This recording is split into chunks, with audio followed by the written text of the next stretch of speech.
오늘 하나님께서 우리에게 주시는 말씀은 마태복음 16장 24절입니다. 한 절 말씀인데 같이 읽겠습니다. 마태복음 16장 24절입니다. 우리 한 절 같이 읽겠습니다. 시작. 이에 예수께서 제자들에게 이르시되 누구든지 나를 따라오려거든 자기를 부인하고 자기 십자가를 지고 나를 따를 것이니라. 아멘. 자, 오늘은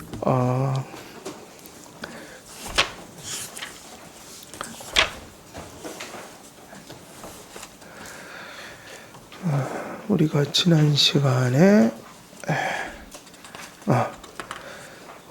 오늘은 중간을 다 이제 넘어가고, 그리고 중간에 제가 원래는 성령 모독죄를 하려고 했거든요.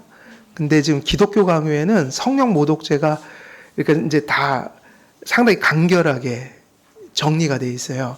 근데 성령 모독죄는 이렇게 간결하게 할 얘기는 아니어서 좀 더 이제 다른 이렇게 자료들 더 많은 얘기들 좀 해서 그러니까 여기는 그냥 요약식으로 좀 해놨기 때문에 좀 헷갈릴 수도 있거든요. 그래서 이건 나중에 따로 주제를 뽑아서 따로 하기로 하고, 성령 모독죄는 다음에 이제 하기로 하고 쭉 넘어가시면 됩니다. 넘어가셔서, 그리고 성령 모독죄 다음은 그 로마 교회 무슨 그 고해 성사 뭐 이런 거 있잖아요.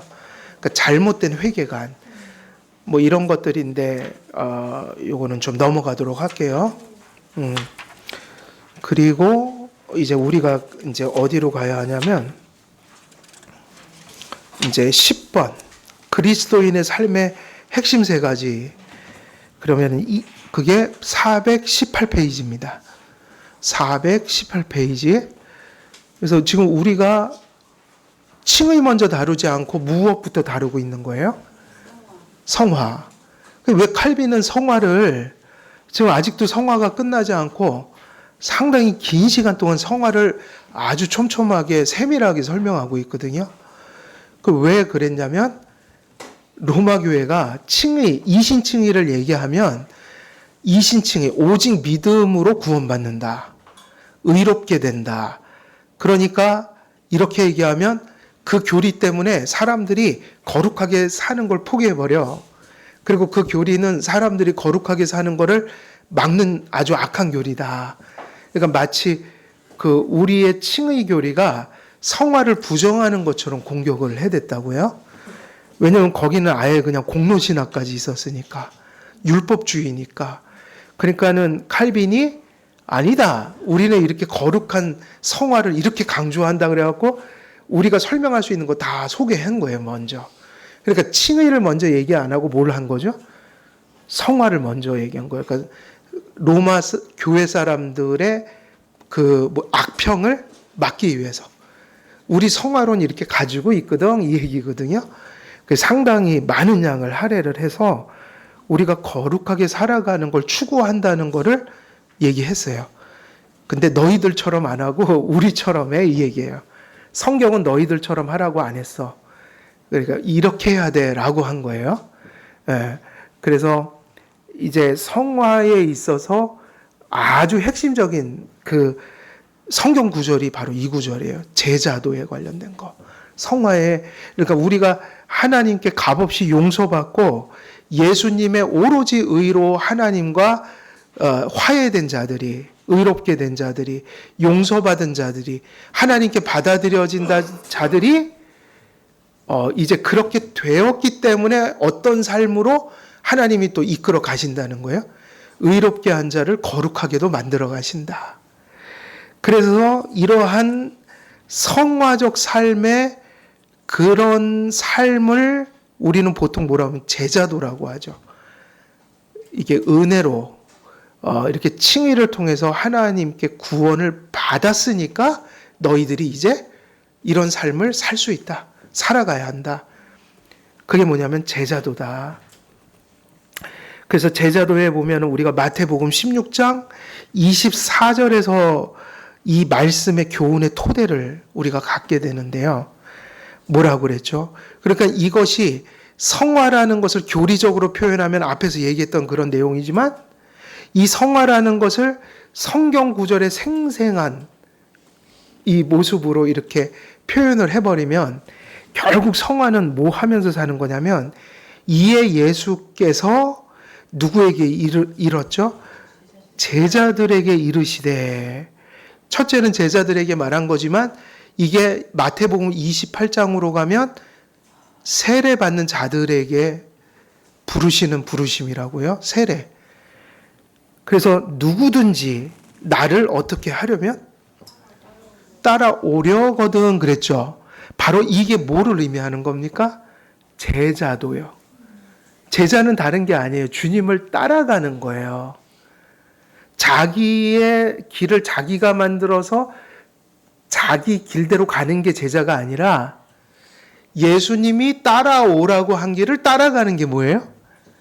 제자도예요.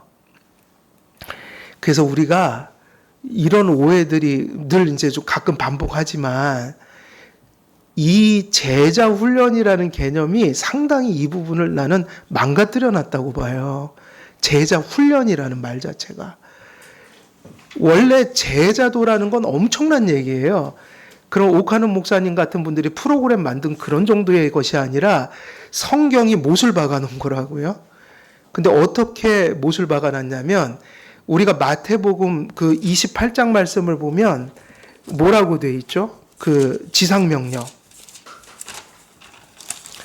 지상명령이 어떻게 돼 있어요?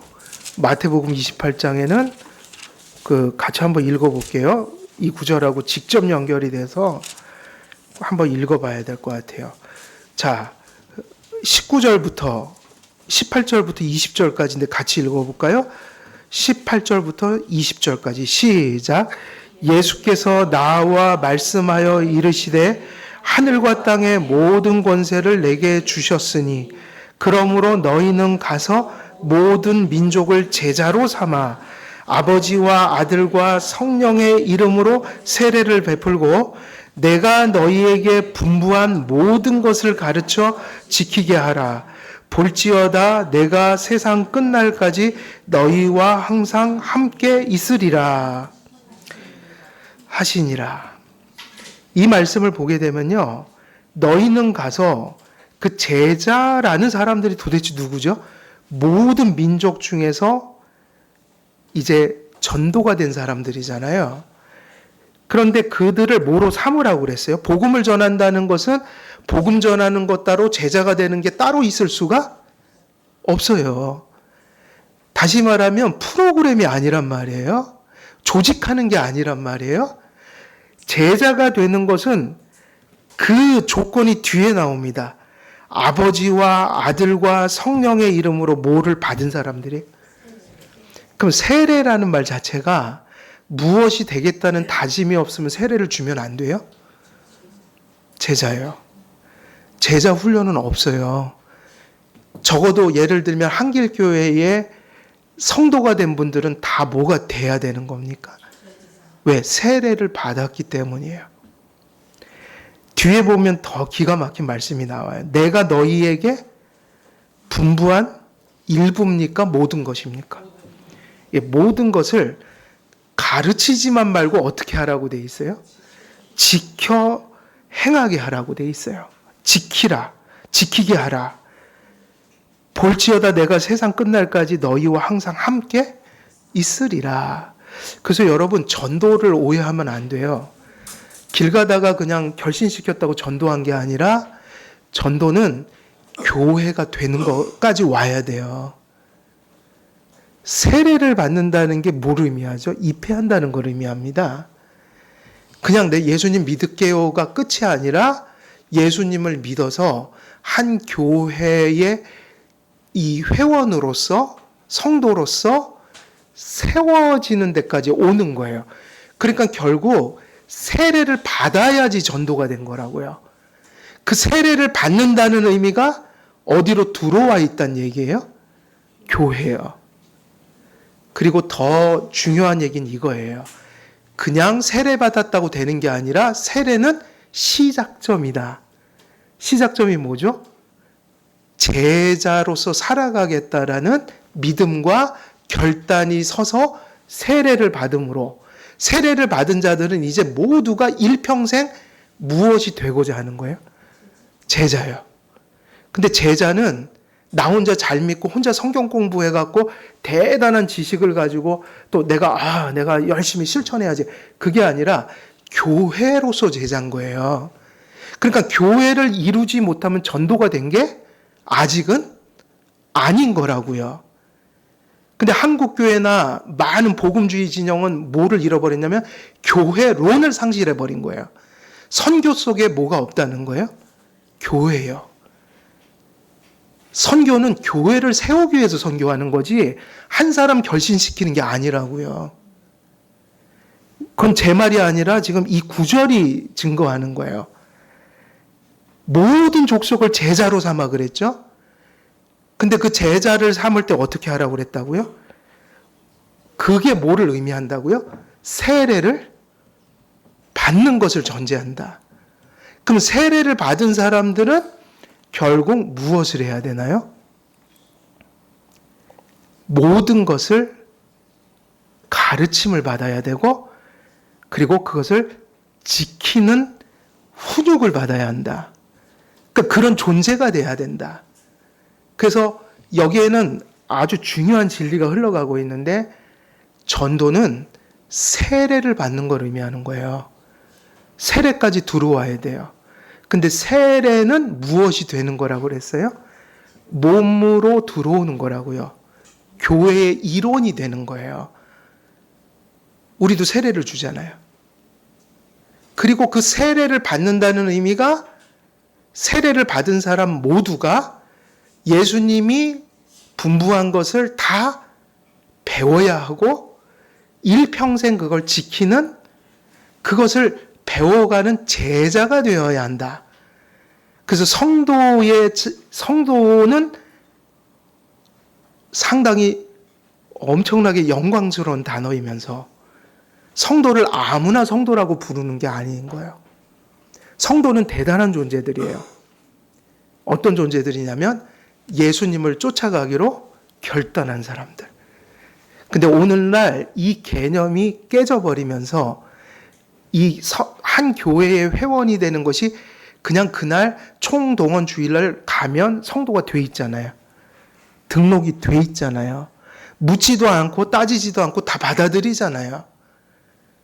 여러분, 교회의 교인 자격이란 책 우리 공부했었죠. 거기서 보면 교회는 똑같아요. 국가하고. 국가는 예를 들면 우리가 미국에 이민 가려면 그 사람들 그 모든 걸 다 이렇게 조건을 다 따져갖고 심사해갖고 미국 시민 되는 게 그렇게 쉬운 게 아니에요. 절대로 아무나 받아들이질 않아요. 시민으로서. 그 지금 미국 난리 났죠. 그 불법 체류자들 막 너무 불쌍하더라고요. 지금 막 잡아 막 들여요. 막 잡아가고 막 추방하고 애하고 엄마하고 막 떨어뜨려 놓고 그렇게까지 할 필요가 있나. 근데 막 그 깐난쟁이를 막 이렇게 분리시켜갖고 엄마 막 감옥에 가두고 막 이러더라고요. 근데 교인 되는 거는 어쩌면 똑같은 얘기예요. 신앙 고백이 교회를 통해서 확인되지 않으면 성도가 될 수 없는 거예요. 아무나 이 교회의 성도가 되는 게 아니에요. 회원권을 가질 수 있는 게 아니라고요. 그러니까 교인 자격이 있다는 거예요, 없다는 거예요? 있다는 거예요. 그건 신앙 고백이라고요. 더 그것을 풀어내면 오늘 이 말씀 비슷해요. 제자가 되기로 결단하지 않은 사람들은 세례를 받을 수가 없는 거예요. 그러니까 오늘날 세례를 주는 기준은 예수님이 말씀하신 것보다 훨씬 헐거워져 있죠. 그리고 아예 이런 개념조차도 없게 세례를 주면 저는 그래서 교회가 망가진다고 보는 거예요. 문란해진다, 교회가. 그래서 사실은 교회 문턱은 낮은 곳이 아니에요. 그래서 제가 자신 있게 지난번에 이단자가 들어왔을 때 얘기했다고요. 당신 같은 자들이 이렇게 함부로 들어오는 곳이 아니라고 얘기했어요. 들어오려면 당신 신앙 고백을 얘기하고 절차를 밟아서 여기 오셔야지 이렇게 거짓말하고 신분도 속이고 이렇게 이 교회에 앉아갖고 그런 거 불법이다. 하나님이 보시면 뭐 콧방귀도 안 끼겠지만 저는 그 귀에다 대고 그렇게 얘기를 했다고요. 왜냐면 그게 맞으니까요. 그래서 여러분 지금 우리가 읽은 구절이 이 구절하고 연결되는 거예요. 세례를 받은 사람들에게 얘기하는 겁니다. 이 구절의 반복이라고요. 지상명령에. 뭐라고 그랬죠? 너희가 나를 어떻게 하려면? 누구든지예요. 누구든지 나를 따라오려거든. 예외가 없다. 근데 이 주님을 따라간다는 게 곧 뭐를 의미하는 걸까요? 그러면 이제 여기서 성화의 정의가 나와요. 성화의 정의예요. 결국 성화된다는 게 무슨 의미일까? 많은 표현들이 있지만 죄성을 가진 우리들이니까, 여죄를 가진 우리들이니까, 이 땅에서 우리는 죽을 때까지 완전할 수 없으니까 항상 하나님의 은혜와 또 그 우리가 가진 그 어두움이 이렇게 충돌하는 방식으로 늘 이렇게 갈등을 빚죠. 거룩한 싸움이라고 하는 거예요. 이거를 가장 문학적으로 풀어낸 책이 뭐예요? 철로 역정이요. 철로 역정이다. 성도들이 이 싸움을 하고 가고 있다. 뭐라고 하냐면 자기를 어떻게 하는 겁니까? 부인하고 그리고 뭐를 지고 가는 거예요? 자기 요게 성화인 거예요. 요게 되는 거. 그런데 자기를 부인하고 자기 십자가를 지고 간다는 게 불교처럼 고행하고 자아의식이 그냥 사라지고 이런 게 아니라 왜 부인을 하고 십자가 지는 상황이 벌어지냔 말이에요. 하나님은 그거를 기뻐하지 않는다고요. 우리가 이렇게 힘들어하는 걸 좋아서 막 지우는 게 아니라 우리에게 뭐가 있으니까 하나님 말씀 들어오면 이게 돼야지 되는 거예요. 예, 여죄가. 죄성이. 그러니까 언제나 주님을 쫓을 때 죄성이 발동되니까 내 뜻이 아니라 누구 뜻을 쫓아가기 위해서 자기를 부인하는 일이 이렇게 반복이 되는 거예요. 예, 그래서 자기 부인이 나오고 이 땅에서 하나님의 말씀을 쫓는다는 건 사실은 가장 행복한 길이긴 하지만 세상성, 세상의 타락성, 내 자신의 연약함이 있으니 언제나 그게 십자가 지는 고통이 지워져 있다. 동반된다. 그게 수반될 때도 있다. 이걸 뭐라고 부르냐면 제자도다. 나를 쫓으려거든 너희가 이것을 감수해야 된다는 얘기예요. 그러니까 이런 게 없는 삶은 있다 없다? 없다는 거죠. 크리스찬으로 살려면 그렇게 돼야 되는 거예요. 이 얘기 똑같습니다. 우리가 육체적인 의미에서 여러분 우리가 살아가려면 일해야 될 거 아니에요. 그 일하고 사는데 일하면 당연히 힘들죠. 갈등도 벌어지죠. 지치는 거죠. 근데 일하는 건 비정상입니까? 정상입니까? 일을 해야지 사는 거 아니에요? 적어도 이 땅에서 살아가는 사람들은 모두가 노동이란 짐을 지고 살아가요. 근데 그게 정상이죠. 그 어떤 면에서는 그게 힘든데도 노동하고 살 수 있는 건 축복이란 말이에요. 그걸 할 수 없는 순간은 우리가 뭔가 잘못되어 있을 때 이제 그런 걸 못하게 되는 거예요. 그러니까 영적인 것도 똑같아요. 영적인 삶으로 부름받았을 때 우리가 거듭났기 때문에 하나님이 말씀을 주셨기 때문에 근데 우리가 살아가는 현실 속에는 어둠이 있으니까 가끔은 그것이 충돌도 하고 어쩔 땐 내가 나를 부인해야지 주님을 쫓아가게 되고 어쩔 땐 주님에 순종한다는 건 내가 십자가를 지게 되는 걸 의미할 수도 있다. 근데 이것을 어떻게 해석하는가? 아, 불행하다. 괜히 믿었다, 예수님. 이게 아니라 구원을 받았으니까 이런 삶이 펼쳐지고 있구나. 우리가 잠시 고단한 삶을 살지만 언젠가는 이 일이 끝날 것이니까 우리가 이 땅에 사는 동안은 그 내세의 또 종말론적인 희망을 가지고 잘 이겨내고 살아야지. 근데 이런 생각이 여러분의 육을 위해서는 매일 하는 생각 아니에요? 매일 하는 생각 아닙니까? 육을 위해서? 오늘도 회사 가기 싫지만 가잖아요. 또 어쩔 때는 이렇게 일할 수 있는 게 감사하고. 살아있으니까 노동한다. 근데 비슷한 얘기라고요. 그래서 사실은 우리 세례받은 분들은요, 모두가 뭐가 돼야 합니까? 제자요. 어떤 프로그램이 아니라 교회에서 말씀을 바르게 전하고 그 말씀을 들으면서 주님이 분부한 모든 것을 배우고 가르치고 그리고 그것을 또 실천하기 위해서 또 애쓰고 이러면서 자라가는 거. 이게 뭐죠? 제자도. 근데 제자의 삶을 사는 순간부터 예수님은 아셨죠. 너희들이 약간 이런 어려움이 있을 거야. 근데 오전에도 말씀드렸듯이 이게 무거운 멍해가 아니다. 왜? 내가 함께 져줄 거니까. 그리고 이런 어려움 자체가 이게 은혜가 있을 때 나타나는 거거든. 이러지는 거예요. 은혜가 있어서 경험하는 거야. 이렇게 얘기하는 거예요.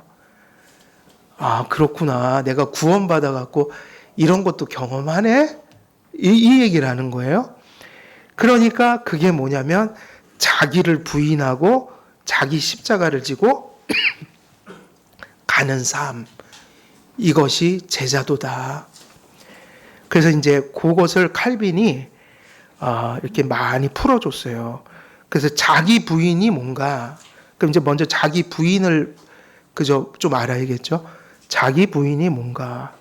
하나님의 율법은 삶을 세우는데 가장 유익한 방법이며 하나님께서는 율법에 제시된 준칙을 따라 그 백성을 빚어가십니다. 은혜죠. 은혜를 주시는데 성도들이 가야 될 목표는 어디에 다 그려져 있어요? 율법에. 그러니까 성도들의, 정확히 얘기하면 성도들의 성화된 생활의 이정표가 뭐인 거예요? 그러니까 율법은 우리가 지키도록 하는 힘은 아니에요. 이렇게가 저렇게가 이렇게 하는 거죠. 죄지면 깨닫게 하고. 근데 가는 힘은 누가 주시는 거예요? 예수님인 거예요. 그래서 예수님 붙들고 율법이 이렇게 가르쳐주면 주님, 저에게 힘을 주소서 그러면서 가고, 또 못 지키면 회개하고, 주님 바라봐야지 되는 거거든요. 그리고 그 준칙의 출발점은 그들의 몸을 하나님이 기뻐하시는 무엇으로 드리는 걸까요? 그래서 자기 부인하고 십자가로 지어가는 거는 또 바울이 로마서 12장 1절에서 얘기했던 거 다 같은 얘기예요. 결국 이게 성화라는 것은 어떤 삶의 열매를 맺히는 거죠? 우리 몸을 하나님이 기뻐하시는 무엇으로 드리는 거예요? 거룩한 산재물.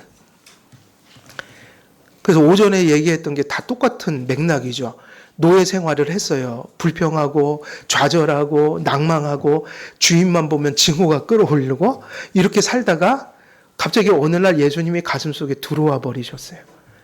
그 다음부터는 노예 생활을 어떻게 한다고요? 하나님께 드리는 내 삶이 되는 거죠. 그래서 함부로 못하는 거예요.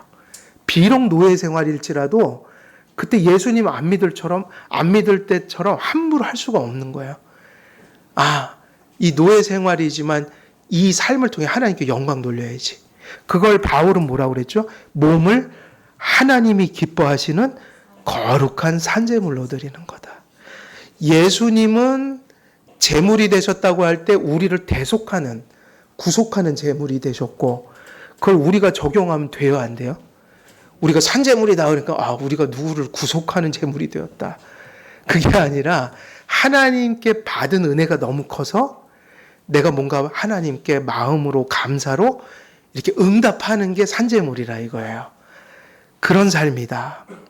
그래서 우리를 산제물로 드림으로 하나님께 참 예배를 드리는 것입니다. 이로부터 이런 얘기가 또 나오죠. 너희는 이 세대를 어떻게 하지 말고, 그러니까 이것 때문에 자기 부인이 시작되는 거예요. 모든 세대는 그렇게 살아가는 거거든요. 여기서 세대라는 것은 풍속하고 비슷한 얘기거든요. 모든 세상에 반성경적인 조류가 흘러가고 있는데 어느 날 예수님을 믿었어요. 내 삶을 하나님께 드리려고 이제 작정을 했어요. 그러면 세상의 풍속과 이 시대의 조류와 뭐가 부딪힐까요? 하나님의 말씀이.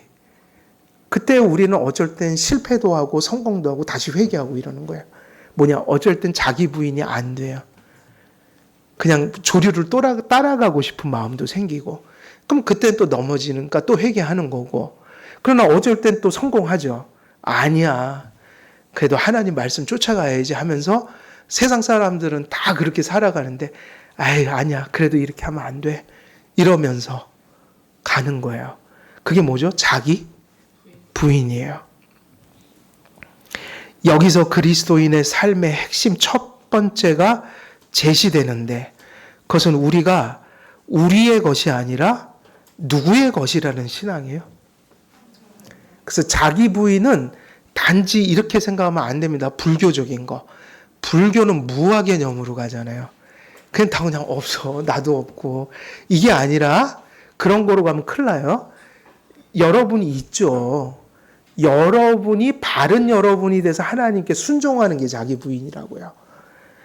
그러니까 이런 의식들은 이런 의식에서 나오는 거예요. 그러니까 비슷한 얘기들이에요. 내가 내 것이 아니라 누구 것이라고 생각할 때 나를 부인할 수 있는 거예요. 하나님의 것. 내가 내 것이면 내 맘대로 살 수 있잖아요.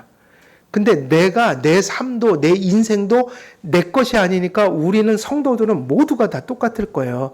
무엇을 결정할 때 적어도 이게 하나님 뜻에 맞나? 이게 하나님 뜻일까? 하나님 뜻대로 하려면 어떻게 해야 되지? 이거는 다 있어요.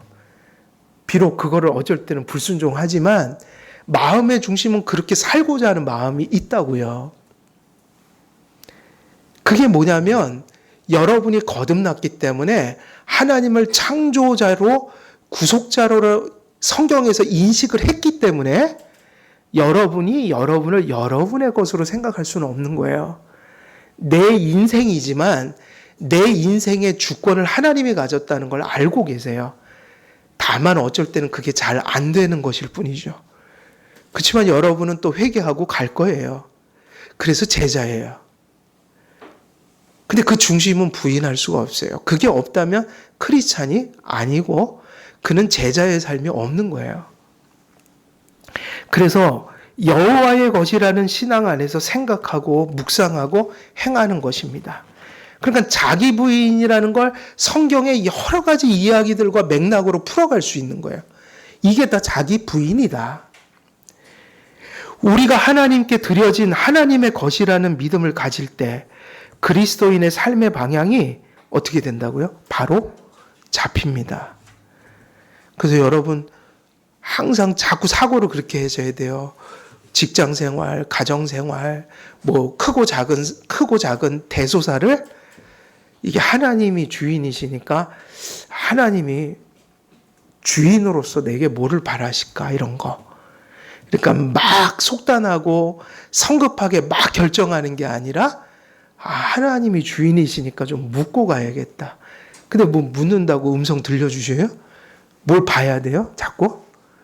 성경을. 그리고 그동안에 배웠던 걸 최대한 자꾸 되새겨야 돼요. 그래서 내가 지금까지 말씀을 정립한 것만큼 결정하는 거니까. 그리스도인의 삶의 핵심 첫 번째는 그래서 뭐라고 부릅니까?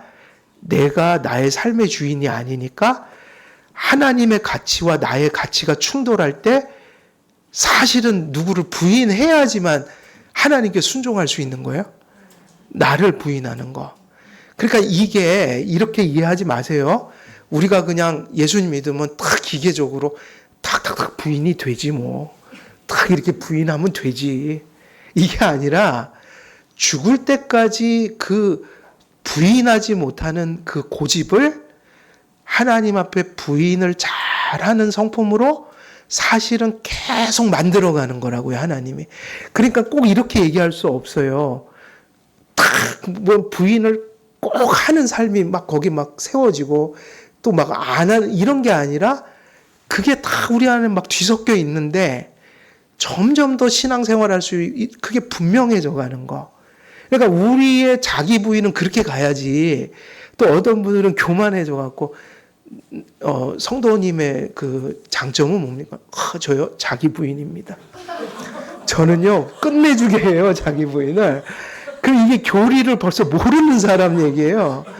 성경은 계속해서 신앙 고백서에 우리는 그냥 걸레 같고 오염 그냥 무슨 그 배설물 같은 게 섞여 있는 존재로서 죽을 때까지 계속 그렇게 산다 그러는데 딱 하면 되죠 뭐. 이러면은 이게 벌써 잘못 가고 있는 거다. 그게 뭐냐면요. 그 야곱은 저는 너무 그 말씀이 좋아요. 내가 그 왜 바로가 이렇게 뭐라고 하니까 야곱이 얘기했죠.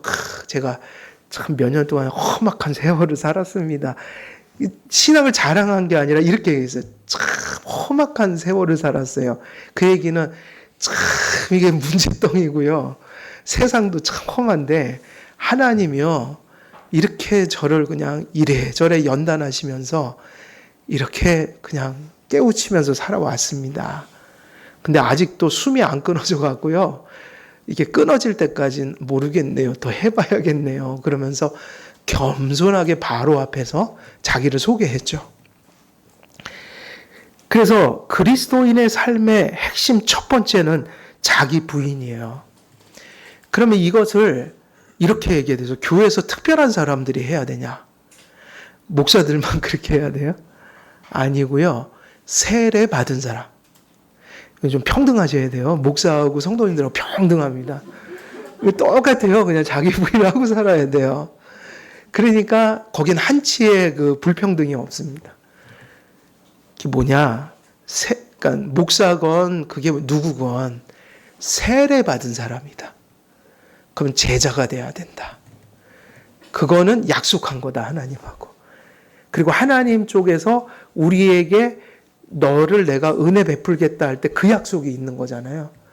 그래서 그리스도인의 삶이란 우리와 우리 자신에게 속한 것을 내려놓고, 근데 막 내려놓으라는 게 아니에요. 직장도 그만두고 집도 팔아갖고 다 바치고 오늘부터 이제 나는 이제 거지 수도사가 되겠다. 그거는 매우 반기독교적인 사고예요. 그러면 안 되죠. 그게 자기 부인이 그렇게 가면 안 돼요. 금욕주의로. 현실 부정주의. 그럼 가정이 파괴돼요. 가정을 하나님이 주셨는데 그러면 안 되잖아요. 그러니까 내려놓는다는 건 막 아무거나 내려놓으면 안 돼요. 부흥사들이 잘하는 게 그걸 기가 막히게 해요. 다 버리고 다 내려놓게 해요. 그냥 부흥에 한 3번만 참석하면. 그건 놀랍대요. 첫날은 비판이 쏟아져요. 저 부흥사 왜 저러냐. 근데 3일 동안 부흥사가 막 해놓잖아요. 최면이 걸려갖고 3일 지나면 다 내놔요. 와, 근데 제가 그걸 보고선 솔직히 제가 이거 거짓말 아니에요. 차 타고 집에 오는 길에 집회 마치고 엉엉 울면서 왔어요. 통곡하면서 왔어요. 이게 기독교냐? 이게 기독교냐? 저건 장사꾼들이다. 와, 예수님 얘기 딱 10% 해놓고 90%딴 얘기 하는 거예요. 그리고 그 목적을 딱 이루더라고요. 마지막 날. 놀랍던데요. 그 자기 부인이 그런 거 아니에요. 이런 게 자기 부인이죠. 못된 거 버리는 거. 그리고 하나님이 뭔가 어떤 부르심이 있는데 그 가치가 더 높은데 우선순위를 보지 못해서 결국은 하나님의 가치를 버리고 내 가치를 따라가는 거. 그게 평상시에는 괜찮은 거예요. 근데 하나님이 뭔가를 요구할 때는 부딪힐 거 아니에요. 그때 우선순위 이게 중요하죠. 더 높은 가치와 그러니까 그 부르심이 없다면 그건 평상인데 하나님이 어느 날 그 가치를 버리라고 하면 버려야 된다고요. 근데 막 버리는 게 아니라 하나님이 하지 말라거나 뭔가 하라는 그 하나님의 말씀의 명목이 있을 때 버려야 되거든요.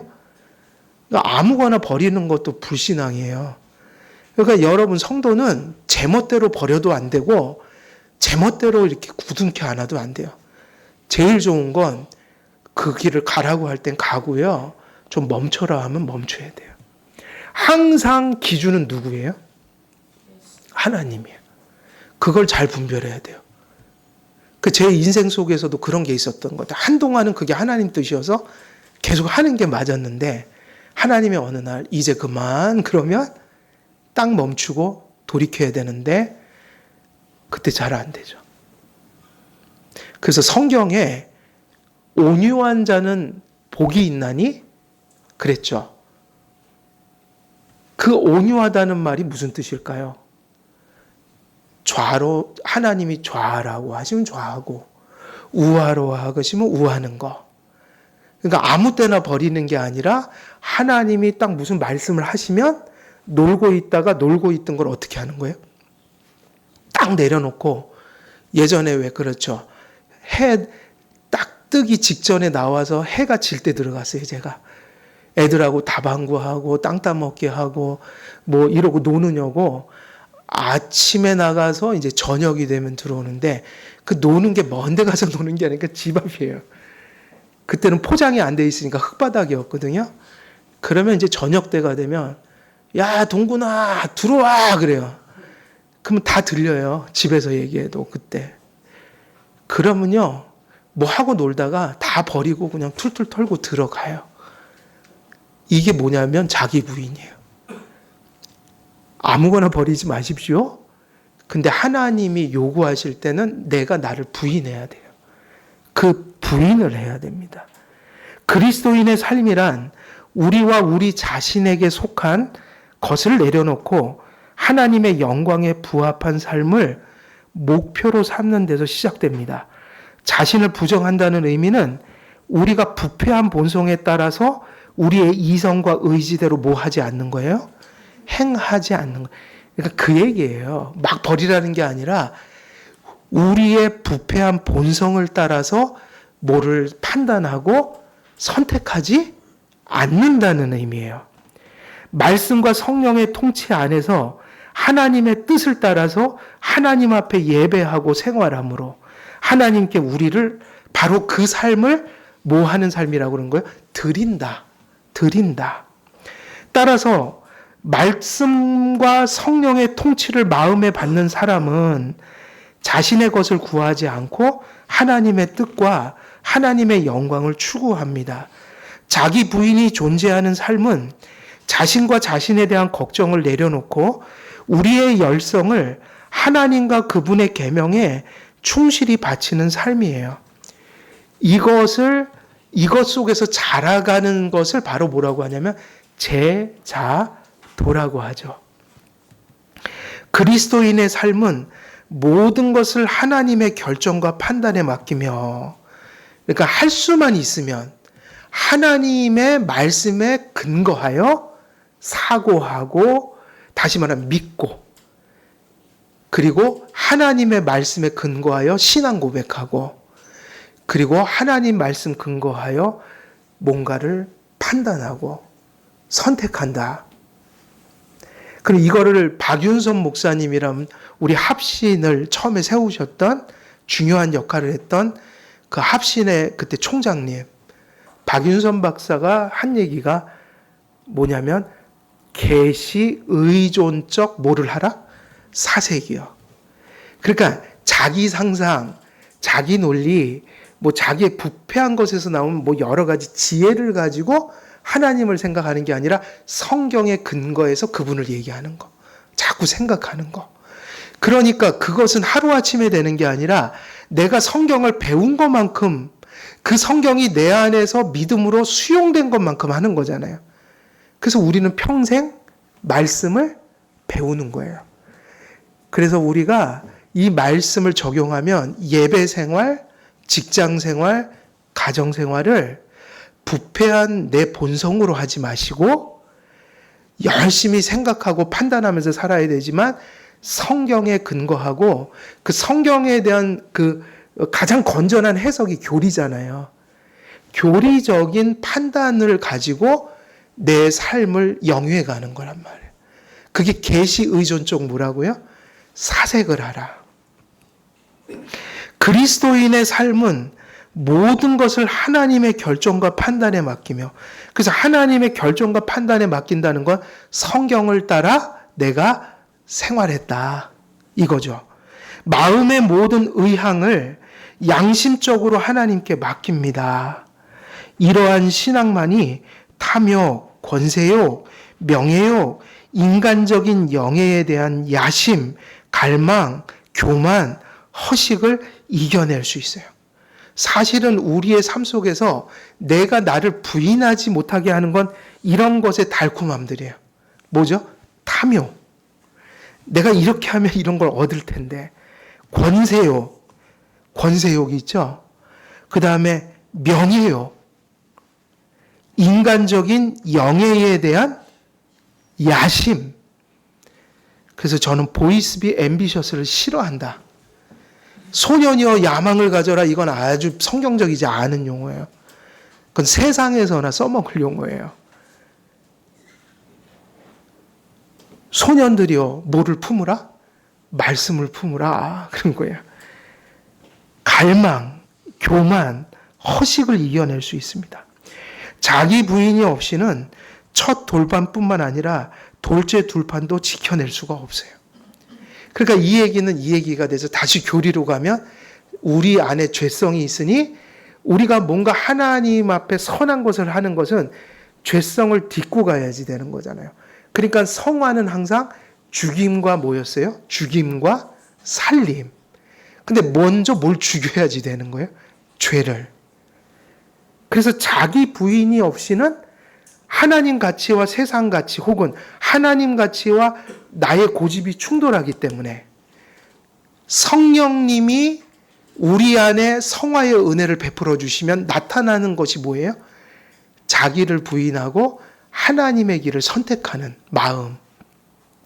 근데 이거는 우리 회개할 때 벌써 여러 번 반복했죠? 여러분이 이를 막 악물고 한다고 되는 게 아니라 누구를 바라봐야 되는 거예요? 예수님. 예수님 붙들면 되는 거고요. 그때 믿음으로 주님 바라보지 않으면 안 되는 거예요. 성화는 구원의 은혜이기 때문에 부패한 우리의 심성에서 나오는 게 아니다. 그래서 여러분, 우리는 그걸 경험해 가죠. 내 가치가 쭉 가다가 하나님 가치가 펑 하고 부딪혀요. 그럼 이제 갈등이 일어나죠. 이 길로 갈까, 저 길로 갈까. 그때가 되게 중요해요. 그때 필요한 게 뭐라고요? 믿음. 누굴 바라보는 믿음이에요? 예수님. 그분을 붙들고 바라보는 믿음. 그게 내 안에서 역사하면요. 그때 부인이 되는 거예요. 부인을 하는 게 아니라 사실은 부인이 되어야 해요. 부인은 우리가 할 수가 없어요. 우리 힘으로는. 부인을 할 수 있는 은혜를 받아야 돼요. 그래서 성화는 주님 바라보는 겁니다. 그래서 우리가 어떤 선한 선택을 할 때, 어떤 큰 유혹을 넘어가야 할 때, 여러분도 한번 생각해 보세요. 그 순간에 누가 우리에게 이렇게 바라봐지면 그때 된 거예요? 예수님이요. 근데 우리가 넘어졌을 때 생각해 보세요. 지식이 없다는 건 아니에요. 언제나 24시간 예수님을 우리가 알고 있죠. 그러나 그분을 의지하고 붙들고 바라보는 것은 어떤 순간에 될 때도 있고요. 어떤 순간에는 눈이 멀기도 해요. 근데 가만히 생각해 보면 언제 내가 생각해도 대단한 선택을 한 적이 있잖아요. 되게 많은, 이게 참 어려운 거였는데 그때 어떻게 나는 그렇게 잘했지? 그러면 돌아보면 답은 하나밖에 없어요. 그때 우리가 믿음이 발동한 거예요. 믿음으로 주님을 그 어떤 유혹의 순간에 어떤 참 선택의 기로에 서서 어려운 순간에 누가 거기 탁 하니 이렇게 바라봐진 거예요? 예수님. 그래서 내가 그분을 붙들 때 우리는 놀랍게도 대단한 선택을 할 수 있었던 거예요.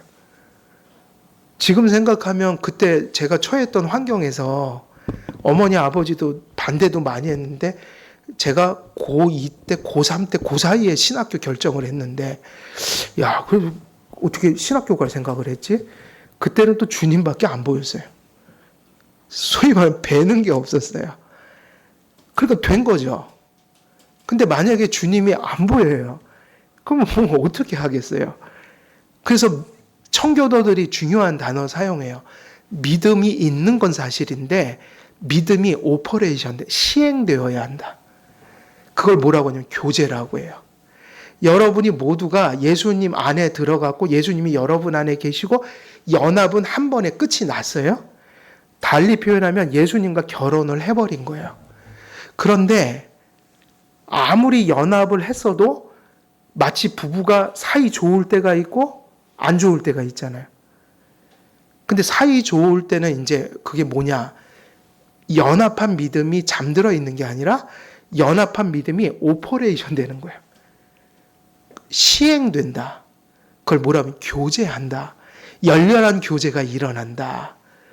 교제가 잠들면은 자기를 부인할 수가 없겠죠. 순간순간. 교제는 뭐냐 그러면 간단해요.